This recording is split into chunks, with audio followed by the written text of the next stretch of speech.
Hello everyone, I am Aniruddha Tiwari, Director and Chief Mentor of Dronacharya Civil Services Academy. Welcome to our YouTube channel where we provide resources and guidance to those who want to become civil servants. We discuss today strategy for CSAT. CSAT means Civil Services Aptitude Test. जैसा कि आप सब जानते हैं कि किसी भी प्रतियोगी परीक्षा की तैयारी करने का सबसे महत्वपूर्ण स्टेज है स्टेज 1, क्योंकि यदि आप स्टेज 1 क्वालिफाई करेंगे तभी आप स्टेज 2 में पहुंचेंगे। तो इसीलिए स्टेज 1 में सिविल सर्विसेज एग्जाम में बैठ रहे हो या स्टेट पीसीएस, दोनों ही एग्जाम्स के प्रिलिमिनरी एग्जाम जो फेज 1 का स्टेज 1 कहलाता है, इसमें दो पेपर होते हैं, paper 1 and paper 2। Paper 1 general studies and paper 2 general studies paper 2 कहलाता है, लेकिन उसे सीसैट से संबंधित प्रश्न पूछे जाते हैं और सीसैट क्वालिफाइंग मार्क्स का होता है।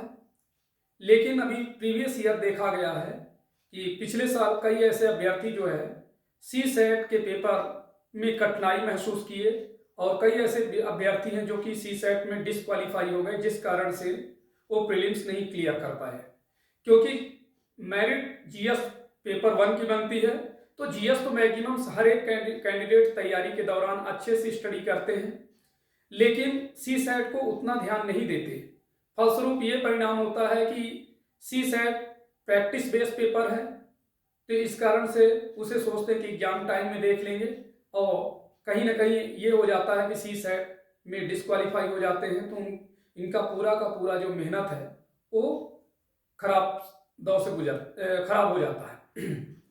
तो इसी के तत्वाधान में मैं स्ट्रेटजी फॉर सीसैट की तैयारी कैसे करें, इसको लेकर के अध्ययन करने जा रहे हैं। सबसे पहले सीसैट के सिलेबस पर हम ध्यान रखेंगे, क्या पाठ्यक्रम में है। तो general studies paper 2 CSAT for UPSC, CSE and also for state PSC.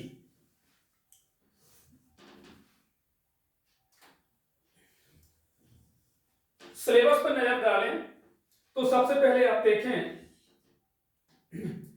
Comprehension, बोधगम्यता, interpersonal skills including communication skills, अंतर्वैयक्तिक कौशल, logical reasoning and analytical ability, decision making and problem solving, general mental ability, basic numeracy, numbers and their relations, orders of magnitude, etc.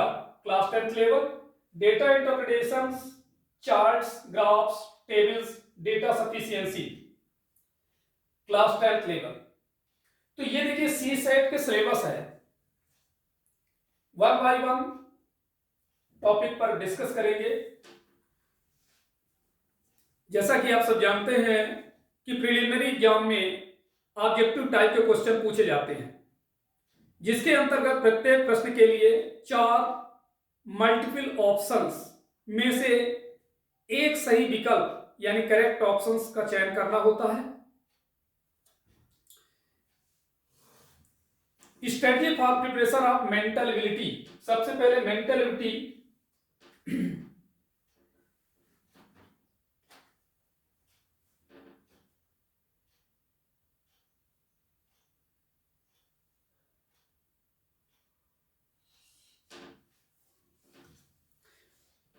मानसिक योग्यता की तैयारी हेतु रणनीति, strategy for preparation of mental ability. सबसे पहले जानना जरूरी है मानसिक योग्यता क्या है, इसकी जरूरत सिविल सर्विसेज एग्जाम में क्यों है, जनरल मेंटल एबिलिटी को कैसे सुधारा जा सकता है। ऐसे बहुत से क्वेश्चंस आपके मस्तिष्क में उठते हैं। वर्तमान में सभी प्रतियोगी परीक्षाओं में मेंटल एबिलिटी से रिलेटेड क्वेश्चन पूछे जाते हैं, इसीलिए मेंटल एबिलिटी के महत्व को समझा जा सकता है। सिविल सर्विसेज एप्टीट्यूड टेस्ट के तहत आपकी मानसिक योग्यता की जांच के हेतु यूपीएससी द्वारा प्रस्तुत सिलेबस में स्पष्टता 3 part basic numeracy, data sufficiency, general mental ability, analytical logical analytical ability से संबंधित है और इसके द्वारा आयोग भावी सिविल सर्वेंट्स के लिए आवश्यक एवं अपेक्षित मानसिक स्तर मापन करना चाहता है। मेंटल एबिलिटी टेस्ट का उद्देश्य व्यक्ति की संज्ञानात्मक यानी कॉग्निटिव एबिलिटी का मूल्यांकन करना होता है। यह व्यक्ति द्वारा सीखने, निर्देशों को समझने और समस्याओं के समाधान के संदर्भ में उनके मेंटल लेवल या बुद्धिमत्ता को व्यक्त करता है। यह भी कह सकते हैं कि मेंटल एबिलिटी सही समय पर सही स्थान पर शीघ्र ही सही निर्णय लेना है। एडमिनिस्ट्रेटर्स व मैनेजमेंट्स की मेंटल एबिलिटी पर ही डिपेंड करता है कि वे किसी भी प्रॉब्लम्स के सॉल्यूशन हेतु कितना सटीक निर्णय लेते हैं। शीघ्र निर्णय निर्माण, मानसिक सतर्कता पर और शीघ्र डेटा की व्याख्या, डेटा इंटरप्रिटेशन तथा लॉजिकल रिलेशंस की स्थापना पर निर्भर करता है। वर्तमान में बढ़ती प्रबंधकीय व प्रशासकीय जटिलताओं को ध्यान में रखते हुए प्रबंधन प्रशासन के उच्च पदों पर नियुक्ति व्यक्ति की मेंटल एबिलिटी का टेस्ट किया जाता है ताकि व्यक्ति अपनी मानसिक सतर्कता व शीघ्र निर्णय निर्माण के द्वारा संगठन को ऊंचाइयों पर पहुंचा सके। सिविल सर्विसेज में मेंटल एबिलिटी की आवश्यकता वर्तमान में बदलते वैश्विक परिदृश्य में नई नई प्रकार की ऐसी समस्याएं प्रशासकों के समक्ष उपस्थित होती हैं। प्रशासकों के समक्ष ऐसी समस्याओं के संदर्भ में पूर्ण निर्णय भी उपस्थित नहीं होती, जैसे साइबर क्राइम से संबंधित समस्याएं। अतः ऐसे समय में प्रशासकों की मानसिक योग्यता का परीक्षण होता है। वर्तमान में यूपीएससी ने सीसैट में मेंटल एबिलिटी का सिलेबस लागू इसीलिए किया था क्योंकि मेंटल एबिलिटी के लिए स्टडी नहीं बल्कि प्रैक्टिस की जरूरत है। इसके अंतर्गत सीक्वेंस, अनुक्रम, सीरीज, श्रृंखला, progression, Venn diagram, permutation and combination means क्रमचय व संचय से संबंधित प्रश्न पूछे जाते हैं। आपको इसका अभ्यास उच्च स्तरीय पुस्तकों से करना चाहिए। मेंटल एबिलिटी में सुधार के लिए निरंतर प्रैक्टिस की आवश्यकता है। सिविल सर्विसेज के विद्यार्थियों को मेंटल एबिलिटी से घबराना नहीं बल्कि निरंतर अभ्यास के द्वारा मेंटल एबिलिटी को सुधारना है, क्योंकि मेंटल एबिलिटी तो अभ्यास की चीज है। मैथमेटिक्स की तरह प्रायः ये वनडे एग्जाम में मेंटल एबिलिटी से संबंधित प्रश्न पूछे जाते हैं। उनका प्रैक्टिस कर आप इसकी बेहतर तैयारी कर सकते हैं। इसके अतिरिक्त मेंटल एबिलिटी से संबंधित मार्केट में ढेर सारी पुस्तकें उपलब्ध हैं, आप उनकी हेल्प ले सकते हैं।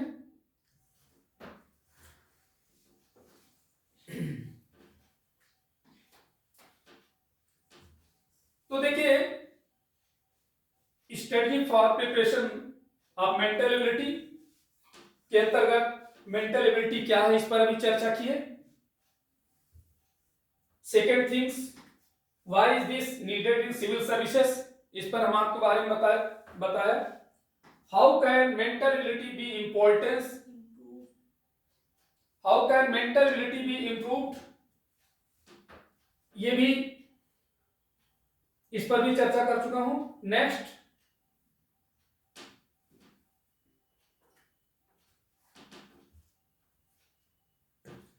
How to prepare for Hindi passage,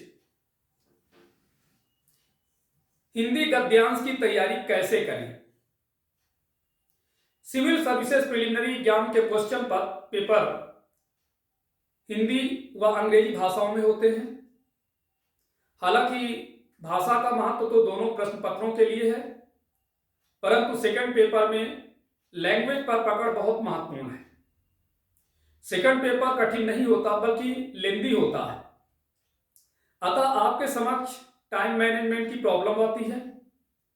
इस कारण कई छात्र सभी प्रश्न हल नहीं कर पाते। यदि हिंदी पर पकड़ मजबूत होती है तो आपके समक्ष सी सेट के पेपर में टाइम मैनेजमेंट की प्रॉब्लम नहीं आती, क्योंकि इस प्रश्न पत्र में दिए गए पैसेज को शीघ्रता से पढ़कर समझकर हल कर देता है। उसे गद्यांश को समझने के लिए बार बार पढ़ना नहीं पड़ता और इस तरह समय की बचत का टाइम मैनेजमेंट हो जाता है। जबकि इसके विपरीत यदि हिंदी पर अच्छी पकड़ नहीं है तो सेकंड पेपर में आपके समक्ष समय प्रबंधन मीन्स टाइम मैनेजमेंट की समस्या जरूर आएगी। सेकंड पेपर की प्रिपरेशन के लिए हिंदी का गहन अध्ययन आवश्यक है। इसके लिए आपको हिंदी के गद्यांशों का अभ्यास करना चाहिए। इसके द्वारा शब्दकोश बढ़ जाएगा, अतः आपको गद्यांशों को समझने में परेशानी नहीं होगी। साथ ही यह भी लाभ होगा कि हिंदी पढ़ने की गति बढ़ जाएगी, अतः गद्यांश को पढ़ने में कम समय लगेगा। अध्ययन और अभ्यास से गद्यांश को कम समय में पढ़कर समझ सकेंगे। इस तरह समय प्रबंधन में सहायता मिल सकेगी।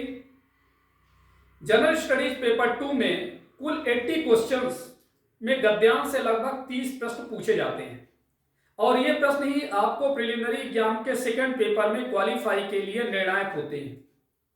सबसे अधिक समस्या भी इसी खंड में होती है। दरअसल गद्यांश अंग्रेजी माध्यम का अनुवाद होता है और ये अनुवाद काफी क्लिष्ट होते हैं। इन्हें समझने में बहुत समय गुजर जाता है, जिस कारण हिंदी माध्यम के छात्रों को काफी कठिनाई का सामना करना पड़ता है। ऐसे प्रश्नों को हल करने के लिए अध्ययन एवं अभ्यास की काफी जरूरत है। सामान्य तौर पर जो गद्यांश पूछे जाते हैं वे सभी क्षेत्रों से होते हैं और किसी बड़े राइटर्स की पुस्तकों से भी उठाए गए होते हैं। इसके अलावा इकोनॉमिक सर्वे, न्यूज़पेपर्स के एडिटोरियल इत्यादि भी इस गद्यांशों के स्रोत होते हैं। इसलिए आपको न्यूज़पेपर्स के एडिटोरियल एवं बड़े लेखकों की अच्छी पुस्तकें जिनका संबंध आपके सिलेबस से ना हो, पढ़ने की हैबिट डालनी चाहिए। Discovery of India, Hind Swaraj, my experiment with truth इत्यादि ऐसी पुस्तकें हैं। ऐसे बहुत सारी पुस्तकें हैं जिनका आप नियमित अध्ययन कर सकते हैं। चूंकि इसके तहत ऐसे क्वेश्चंस पूछे जाते हैं जिनमें आपके पूर्व ज्ञान की परख नहीं की जाती, वरन गद्यांश के लेखकों के विचारों को समझना होता है और ये आप तभी समझ सकते हैं जब आपने अधिकाधिक अध्ययन का अभ्यास किया है। इस रणनीति के माध्यम से आप गद्यांश के अधिक से अधिक प्रश्नों को हल कर सकते हैं।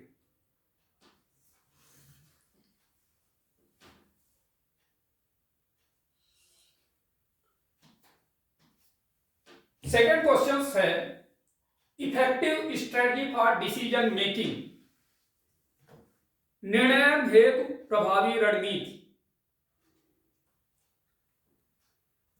न सिर्फ प्रशासन व प्रबंधन में बल्कि रोजमर्रा की जिंदगी में भी डिसीजंस की महत्वपूर्ण भूमिका होती है। कभी कभी आपने लोगों को कहते सुना होगा कि अगर मैंने तब यह निर्णय ना लिया होता तो आज ये नौबत ना आती। ये सब कहने की जरूरत तभी पड़ती है जब सही निर्णय ना लिया गया हो। इसलिए चाहे जिंदगी हो, प्रशासन हो या प्रबंधन, सही व शीघ्र निर्णय होना बहुत जरूरी है। विद्वान हर्बर्ट साइमन ने डिसीजंस की महत्ता को समझते हुए इसे प्रशासन के हृदय द हार्ट ऑफ एडमिनिस्ट्रेशन की संज्ञा दी है। जनरली निर्णय के 3 चरण होते हैं। फर्स्ट, इस चरण में समस्या का निर्धारण किया जाता है। सेकेंड, इस फेज में समस्या के समाधान के लिए ऑप्शंस का विकास किया जाता है। थर्ड, इस चरण में सबसे अच्छे विकल्प को निर्णय के रूप में चुन लिया जाता है। चूंकि एक सिविल सर्वेंट से अपेक्षा होती है कि वो तर्क पर आधारित शीघ्र व कल्याणकारी निर्णय लेगा, अतः इसलिए निर्णय से संबंधित प्रश्नों द्वारा आपकी निर्णय संबंधी क्षमताओं के साथ ही आपकी ईमानदारी, मूल्यों व सत्यनिष्ठा का परीक्षण किया जाता है। आधुनिक प्रशासनिक समस्याओं को तर्क और सामान्य बुद्धि का प्रयोग करके हल करने की क्षमता का भी परीक्षण किया जाता है। सिविल सर्विसेज प्रिलिमिनरी एग्जाम में लगभग 5 या 6 क्वेश्चंस निर्णय से पूछे जाते हैं। निर्णय में से संबंधित प्रश्नों के लिए निगेटिव मार्किंग नहीं की जाती, अतः आप बिना किसी प्रेशर व तनाव के धैर्यपूर्वक इन प्रश्नों को हल कर सकते हैं। इसके द्वारा आपकी प्रशासनिक योग्यता का परीक्षण किया जाता है कि आप निर्णय में तर्कपूर्ण व्यवहार का आचरण करते हैं कि नहीं। निर्णय व्यवहारिक ज्ञान का पहलू है, अतः परीक्षा में समय, तर्क व व्यवहारिक ज्ञान का प्रयोग करते हुए निर्णय के प्रश्नों को हल करना चाहिए।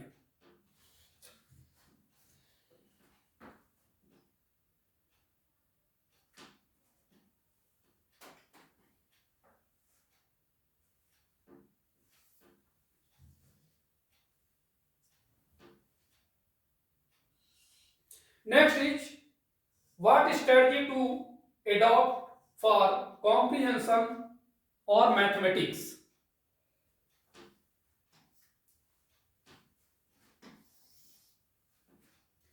बोधगम्यता गणित के लिए क्या रणनीति अपनाएं? कुछ लोगों को यह धारणा है कि सिविल सर्विसेज एग्जाम में मैथमेटिक्स को महत्व नहीं दिया जाना चाहिए, क्योंकि बिना इसके ज्ञान के भी इस पद से संबंधित उत्तरदायित्वों को सफलतापूर्वक निर्वहन किया जा सकता है। लेकिन यह धारणा ठीक नहीं है। आज जीवन का कोई भी क्षेत्र ऐसा नहीं है जहां बिना मैथमेटिकल नॉलेज के कठिनाई न उत्पन्न हो। दरअसल समस्या समाधान की क्षमता विकसित करने हेतु मैथमेटिक्स से उपयुक्त कोई अन्य क्षेत्र नहीं हो सकता। मैथमेटिक्स के तहत कोई एक प्रश्न रूपी समस्या दे दी जाती है, जिसके समाधान के लिए मस्तिष्क त्वरित ही क्रियाशील हो उठता है। एक सिविल सर्वेंट जिसे पल प्रतिपल समस्याओं से जूझना पड़ता है, इसके लिए मैथमेटिकल प्रॉब्लम्स के समाधान का अभ्यास काफी सहायक हो सकता है। दरअसल मैथमेटिक्स के प्रश्नों द्वारा मुख्य उद्देश्य यह जानना होगा कि भावी प्रशासकों का किसी समस्या को हल करने का दृष्टिकोण क्या होगा। समस्या को शीघ्रता से हल करने हेतु सीधे, सुगम और मानसिक तीक्ष्णता के साथ उपजे तरीकों का प्रयोग किया जाता है, पर फिर परंपरागत तरीकों पर ही टिके रहने का कार्य किया जाता है। सिविल सर्विसेज एग्जाम में मैथमेटिक्स काफी वर्षों से पूछा जा रहा है, परंतु 2011 में हुए सिलेबस चेंज के द्वारा सीसेट के क्वेश्चंस में पूछा जाता है। मैथमेटिक्स के नाम पर गैर गणितीय पृष्ठभूमि के अभ्यर्थियों में खलबली मच जाती है कि मैथमेटिक्स आएगा, पता नहीं क्या होगा, कितने प्रश्न पूछे जाएंगे, कैसे प्रश्न पूछे जाएंगे, सरल या कठिन, तरह तरह के। सिविल सर्विसेज प्रिलिमिनरी एग्जाम में मैथमेटिक्स की परीक्षा द्वारा आपके जनरल मैथमेटिकल नॉलेज का टेस्ट किया जाता है। परीक्षा में क्लास 10 लेवल तक का मैथमेटिक्स पूछा जाता है। इसके लिए आप एनसीईआरटी की क्लास 6 to 10 तक की बुक्स द्वारा मैथमेटिक्स का अभ्यास कर सकते हैं। मैथमेटिक्स में परसेंटेज, प्रतिशत, अनुपात, रेशियो, आयु, एज, समय व कार्य, टाइम एंड वर्क, समय व दूरी, टाइम एंड डिस्टेंस, लाभ व हानि, प्रॉफिट एंड लॉस तथा प्रायिकता, प्रोबेबिलिटी से रिलेटेड क्वेश्चन पूछे जाते हैं। प्रैक्टिस के द्वारा प्रश्नों को शीघ्र व सटीकता पूर्ण हल किया जा सकता है। प्रैक्टिस के लिए एनसीईआरटी की बुक्स का नियमित अध्ययन करने के साथ साथ प्रीवियस ईयर के मैथमेटिकल क्वेश्चंस को हल कर सकते हैं। इसके द्वारा आपकी गणितीय समस्याएं हल करने की क्षमता में सुधार आएगा। इसके अतिरिक्त आप वनडे एग्जाम्स में पूछे गए प्रश्नों को हल करके भी अभ्यास कर सकते हैं। सभी वनडे एग्जाम्स में मैथमेटिक्स से जुड़े सवाल पूछे जाते हैं, अतः उनका प्रैक्टिस करके आपके मन के भय को समाप्त किया जा सकता है। सिविल सर्विसेज प्रिलिमिनरी एग्जाम में जनरल मैथमेटिक्स पूछा जाता है, इसलिए बिना मैथमेटिकल बैकग्राउंड के भी आपको इससे डरने की आवश्यकता नहीं है। यदि मैथमेटिक्स से डरने के स्थान पर उसका अत्यधिक अभ्यास किया जाए तो गणित से भय समाप्त हो जाएगा। निरंतर अभ्यास के द्वारा आत्मविश्वास तो आएगा, साथ ही एग्जाम में गलतियां होने की संभावना भी कम से कम रहेगी। मैथमेटिकल क्वेश्चंस को हल करते समय पूरा दिमाग को शांत रखें तथा अपना पूरा ध्यान समस्या को हल करने में रखें, क्योंकि इसके प्रश्नों में एक चरण में गलती का मतलब होता है कि प्रश्न का उत्तर गलत होना। अतः मैथमेटिकल प्रॉब्लम्स को धैर्यपूर्वक व ध्यानपूर्वक हल करें। सिविल सर्विसेज प्रिलिमिनरी एग्जाम में मैथमेटिक्स कठिन नहीं बल्कि ट्रिकी होता है और प्रैक्टिस द्वारा ट्रिकी प्रश्नों को हल करने में मदद मिलेगी।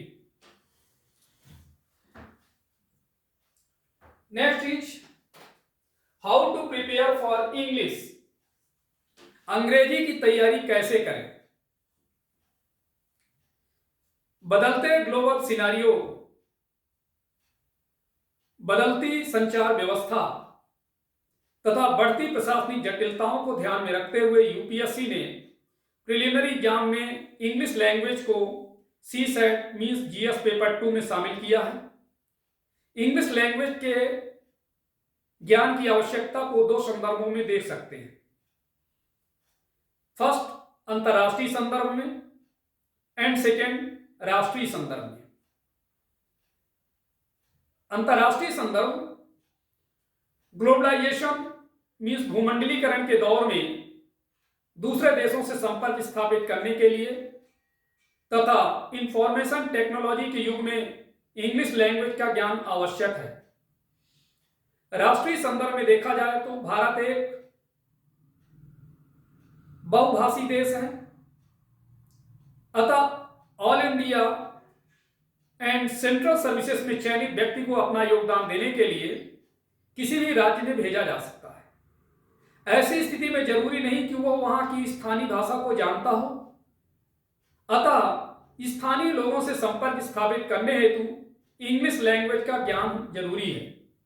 इसीलिए यूपीएससी ने बदलते परिदृश्य में इंग्लिश लैंग्वेज के बेसिक नॉलेज को महत्व दिया है, परंतु ग्रामीण पृष्ठभूमि व हिंदी माध्यम के छात्रों के बीच यह भ्रांति है कि प्रिलिमिनरी एग्जाम में इंग्लिश लैंग्वेज के कारण उनके चयन की संभावनाएं कम हो गई हैं।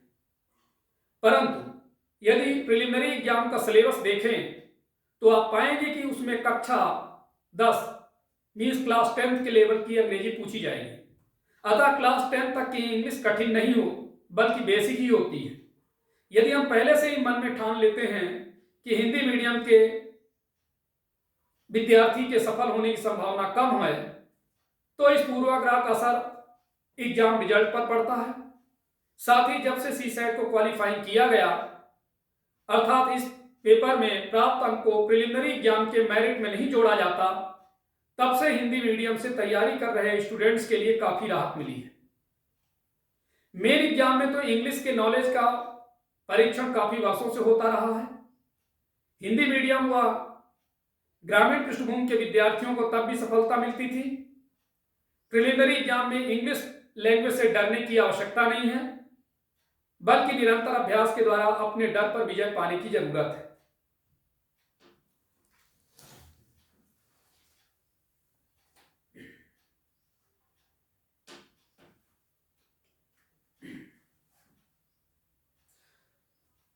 Thank you. All the best for preliminary exam.